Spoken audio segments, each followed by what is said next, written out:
আল্লাহ নবী বলেন, সাহাবীরা শোনো, এই পৃথিবী থেকে ভালো মানুষগুলো একে একে চলে যাবে, খারাপ মানুষগুলো থেকে যাবে। আমার রাসূল বলেন, ওয়ায়াবকা হুসালা কা হুসালাতে শাইর আউত তামার। আল্লাহ নবী বলেন, একবারে নিকৃষ্ট মানুষগুলো থেকে যাবে, যেমন নাকি জব নেওয়ার পরে ওই যে খড়কুটা থেকে যায়, ঠিক তদ্রূপে পৃথিবী থেকে ভালো মানুষগুলোকে উঠে নেওয়া হবে, খড়কুটা গুলো থেকে যাবে। আমার রাসূল বলছেন, লা ইউবালিল্লাহু বিহিম শাইআ, এই মানুষগুলোর দিকে আমার আল্লাহ রহমতের নজর দিবেন না। বান্দা বিপদে পড়ে, আল্লাহরে কয়, আল্লাহরে তোমার বান্দা বিপদে পড়েছে, বান্দারে বাঁচাও। আমার আল্লাহ তখন বলে, বান্দা ফজরে তোমাকে ডাক দিয়েছি, তুমি শুনলা না, এখন বিপদে পড়েছো, আমাকে ডাকবা, ডাকের উত্তর পাইবা কেমনে? জোহরে ডাক দিয়েছি, পাই নাই। আসরে ডাক দিয়েছি, বান্দা তোকে পাই নাই। মাগরিব এশায় ডাক দিয়েছি, পাই নাই। বান্দা এখন তুমি বিপদে পড়ে আমি আল্লাহকে ডাকবার লাগছো, আমি আল্লাহ তোমার শব্দে কিছু যায় আসে না। ডাকবার পারো কিন্তু শব্দ নেই।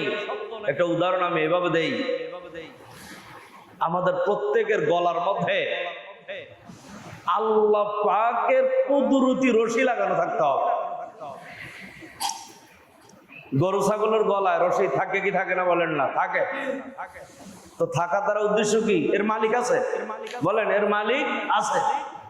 কিন্তু কোন কুকুরের গলার মধ্যে দড়ি নাই, কেন নাই? এর কোন মালিক নাই। একটা গরু যখন নাকি সন্ধ্যায় বাড়িতে না যায়, অথবা একটা মুরগির বাচ্চা যদি সন্ধ্যায় বাসায় না যায়, মালিককে খুঁজে।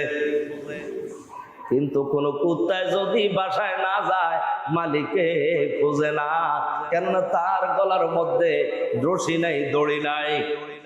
একটা ছাগল যদি হারায় যায়, কখনো কখনো মসজিদে এসে পড়ে মুয়াজ্জিন সাহেব এলান করেন, আমার ছাগল গেল কোথায়? তার মানে তার গলার মধ্যে মালিকের দড়ি লাগানো আছে। আমার ভাইয়েরা, আমার বন্ধুরা, আমার আপনার গলার মধ্যে আল্লাহর রশি লাগানো থাকতে হবে, আল্লাহর বাধ্য হওয়ার রশি লাগানো থাকতে হবে। আল্লাহর অনুগত্যশীল বান্দা যখন হইতে পারি, আল্লাহকে ডাক দিতে দেরি হবে, আমার আল্লাহ সাড়া দিতে একটা সেকেন্ডও দেরি করবেন না।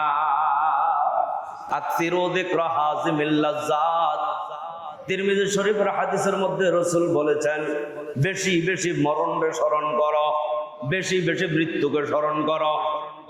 এখন আমরা মৃত্যুকে স্মরণ করি ঠিক আছে মুখে, কিন্তু কাজে প্রমাণ নাই। মুখে বলি, কাজে প্রমাণ নাই। নিঃশ্বাস টান দিয়ে মৃত্যুবরণ করতেই হবে, ঘুমায় গেছে, ফজরে নেই, ঠিক কেন ধরো কঠোর, আমাকে মরতে হবে, হালাল হারামের বাঁচা নাই, আমাকে মরতে হবে, এখনো ইসলামী লেবাস আসে নাই, আমাকে মরতে হবে, কিন্তু এখনো জুলুম অত্যাচার পাপাচার বন্ধ হয় নাই। বুঝে থাকলে বলেন, মুখের সাথে আর কাজের কি মিল আছে?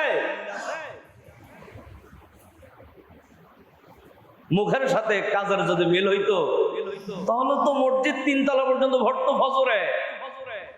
জুমার সময় যেমন সব ভরে, 5 ওয়াক্ত নামাজও তো ভরতো। 5 ওয়াক্ত নামাজ যেমন, জুমার নামাজ যেমন ফরজ করা হয়েছে, 5 ওয়াক্ত নামাজ কি ফরজ না? বলে হ্যাঁ। বেশি বেশি মৃত্যুকে স্মরণ করতে হবে। কেউ যদি প্রকৃতভাবে বিশ্বাস করে যে আমার একদিন মরা লাগবে, তার দ্বারা কোনো গুনাহের কাজ হতে পারে না। কেউ যদি দিল থেকে বিশ্বাস করে একদিন মালিকের সামনে আমাকে দাঁড়াইতে হবে, একদিন আল্লাহর সামনে আমাকে দাঁড়াইতে হবে, আল্লাহর সামনে দাঁড়াই আমাকে হিসাব নিকাশের সম্মুখীন হতে হবে, আল্লাহর কাছে আমাকে হিসাব দিতে হবে, পাই টু পাই হিসাব দিতে হবে, তাহলে তো তার দ্বারা গুনাহের কাজ হইতে পারতো না। কিয়ামতের দিন আল্লাহ বলবে এটা করছো, বান্দা বলবে না আমি করি নাই। এটা করছো, বান্দা না করবে। সূরা ইয়াসিনের এক আয়াত আল্লাহ বলেন, আল্লাহর রাগ এবং গোসা হইয়া বলবে, মুখ বন্ধ, আল-ইয়াওমা নাখতিমু আলা আফওয়াহিহিম, কিয়ামতের মাঠে আমি আল্লাহ তার মুখের মধ্যে তালা মেরে দিব, ওয়া তুকাল্লিমুনা আইদিহিম, আমি আল্লাহর সাথে তার হাতে কথা বলতে থাকবে, ওয়া তাশহাদু আরজুলুহুম, তার পায়ে আমি আল্লাহর সাথে কাছে সাক্ষী দিয়া দিবে, বিমা কানু ইয়াকসিবুন, বান্দা কি কখন করেছে। বান্দা যেখানে যা করছে পায়ে সাক্ষী দিবে, হাতে কথা বলবে। সুবহানাল্লাহ। এই চিন্তা কি আমাদের আছে? আমাদের টেনশন হইলো যে দেখি এখানে তো কোনো ক্যামেরা লাগানো না, গুনাহ শুরু হয়ে যায়। এখানে তো আমার কোনো কেউ দেখে না, গুনাহ শুরু হয়ে যায়। বুঝে থাকলে বলেন, কিরামান কাতিবিন ইয়ালামুনা মা তাফআলুন, আল্লাহ বলছেন কিরামান কাতিবিন, সম্মানিত দুইজন ফেরেশতা রয়েছে, ইয়ালামুনা মা তাফআলুন, সেই দুইজন ফেরেশতা জানে তুমি কখন কি করো। এই দুইজন ফেরেশতা থেকে আমি আপনি আড়াল হওয়ার কোনো সিস্টেম আছে তো? বলে না, আজকে আমি একটু গুনার কাজে যাইতেছি, তাহলে এই ফেরেশতা দুইজন রে একটু তালা মাইরা থুইয়া যাই। বুঝে থাকলে বলেন, এই সিস্টেম আছে তো? আল্লাহ একাইতে বলছেন, ওয়া হুয়া মাআকুম আইনামা কুনতুম ওয়াল্লাহু বিমা তা'মালুনা বাসীর, তুমি যেখানেই থাকো না কেন সেখানে আল্লাহ আছে। তুমি যা কিছু করো না করো সবকিছু যিনি দেখে তিনি কে? যেন গুনাহ ছেড়ে দিতে হবে, মৃত্যুর কথা বেশি বেশি স্মরণে রাখতে হবে। আমার ভাই, আমার বন্ধু, নামাজ কেন ছেড়ে দিয়েছেন? একটা পর্যন্ত ডিউটি করছেন, কেন এতক্ষণ ডিউটি করলেন? দুনিয়াতে একটু ভালো চলবো, একটা বিল্ডিং প্রয়োজন, গাড়ি বাড়ি দরকার, সন্তানের জন্য কিছু করা দরকার, এই জন্যই তো বলেন না। শোনো, তুমি যখন মৃত্যুবরণ করো তোমার সাথে তিনটা জিনিস যায়। একটু বলেন না কয়টা জিনিস যায়? তিনটা। এক নম্বর, নিজের লোকজন যায়, লাশের সাথে লোকজন যায়। দুই নম্বর, মাল সম্পদ যায়, মাল সম্পদ যায়। তিন নম্বর, নেক আমল যায়। এক যায়, লোকজন যায়, পরিবার পরিজন যায়। দুই নম্বর, তার সম্পদ যায়। তিন নম্বর, তার নেক আমল যায়। রাসূল ব্যাখ্যা দিয়ে বলে, শুনো, দুইটা ফেরত আসে, দুইটা ফেরত আসে। এক, আত্মীয় স্বজন কেউই কবরে যায় না, সবাই দাফন করে ফেরত আসে।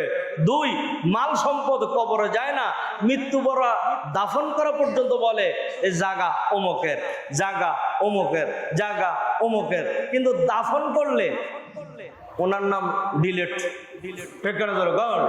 এখন থেকে ছেলে পেলে কে আছে, এখন আর ওই লাশের নাই, দাফন করা পর্যন্ত ওনার নাম থাকে।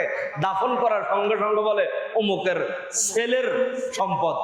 বাপ নাই তো, তাহলে সম্পদও ফেরত আসলো আরেকজনের নামে, আত্মীয় স্বজনও ফেরত আসলো, কবরে গেল না। একটা জিনিস বাকি থাকে, সেটা হইল নেকামল। বলেন সেটা কি? নেকামল। বাংলা, তুমি ফজর নামাজ পড়েছো, এই আমলটা তোমার সঙ্গে থেকে যাবে।